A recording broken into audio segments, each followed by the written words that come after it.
Assalamualaikum warahmatullahi wabarakatuh. Halo, selamat pagi adik-adik. Bagaimana kabar kalian? Semoga kita selalu mendapatkan perlindungan Tuhan Yang Maha Esa. Materi pertama kelas 12 adalah surat lamaran pekerjaan. Kita langsung saja melihat pengertian dari surat lamaran pekerjaan. Nah, adik-adik, surat lamaran pekerjaan merupakan jenis surat pribadi yang bersifat resmi. Surat lamaran pekerjaan digunakan sebagai surat permohonan pekerjaan kepada kantor, perusahaan, atau instansi tertentu. Nah, surat lamaran pekerjaan itu dibuat sendiri oleh pelamar kerja, lalu surat tersebut dikirim ke kantor, perusahaan, atau instansi yang membutuhkan tenaga kerja. Surat lamaran pekerjaan itu sebagai ungkapan keinginan pelamar kerja untuk mendapatkan pekerjaan. Nah, dalam surat lamaran pekerjaan tercantum data pribadi pelamar yang disebut kualifikasi pelamar. Data pribadi pelamar itu penting disertakan agar pihak kantor, perusahaan, atau instansi dapat mempertimbangkan kualifikasi pelamar pekerjaan. Selanjutnya, jenis-jenis surat lamaran pekerjaan. Yang pertama ada surat lamaran pekerjaan yang digabungkan dengan riwayat hidup atau kurikulum vitae. Dalam bentuk ini, riwayat hidup termasuk isi surat karena isinya berupa penggabungan antara surat lamaran pekerjaan dengan riwayat hidup seperti yang disebut model gabungan. Ya, jenis yang kedua yaitu surat lamaran pekerjaan yang dipisahkan dengan riwayat hidup atau kurikulum vitae. Dalam bentuk ini, riwayat hidup merupakan lampiran.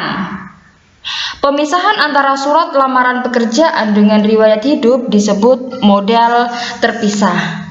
Nah, adik-adik, itu tadi jenis-jenis surat lamaran pekerjaan. Lanjut, sumber informasi lowongan. Nah, adik-adik bisa menemukan sumber informasi lowongan pekerjaan di mana saja. Yang pertama ada di iklan media cetak. Yang kedua ada di media audio, biasanya di radio.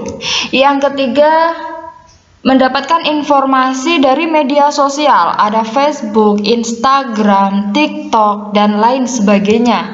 Yang keempat, dari orang lain. Adik-adik mendapat informasi dari teman, dari paman, dari guru, atau dari orang lain. Nah, yang kelima, ini adik-adik membuat surat lamaran pekerjaan berdasarkan inisiatif sendiri. Nah, ini tadi sumber informasi lowongan pekerjaan yang bisa didapatkan. Selanjutnya, fungsi surat lamaran pekerjaan. Nah, adik-adik, apa sih fungsi surat lamaran pekerjaan itu? Yang pertama yaitu sebagai tanda bukti tertulis pengajuan surat permohonan pekerjaan.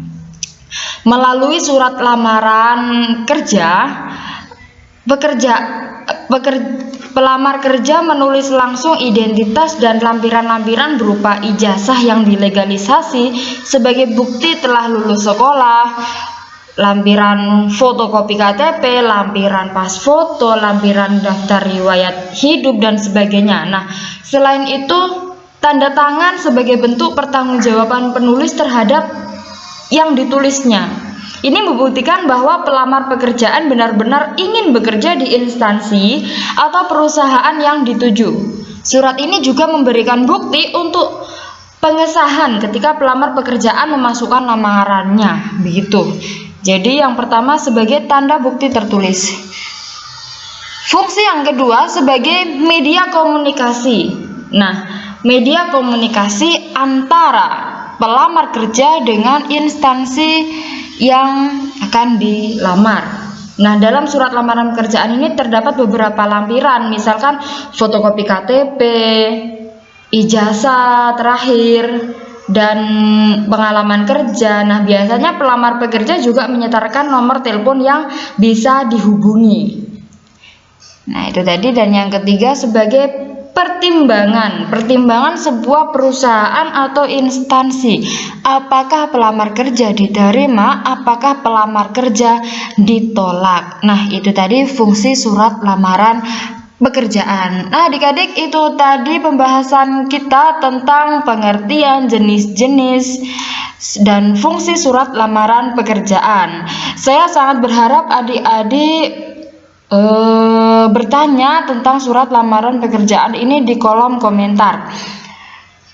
Terima kasih atas perhatian adik-adik. Kita ketemu lagi di materi berikutnya. Semoga kita selalu sehat dan selalu mendapatkan perlindungan Tuhan Yang Maha Esa. Saya akhiri, wassalamualaikum warahmatullahi wabarakatuh.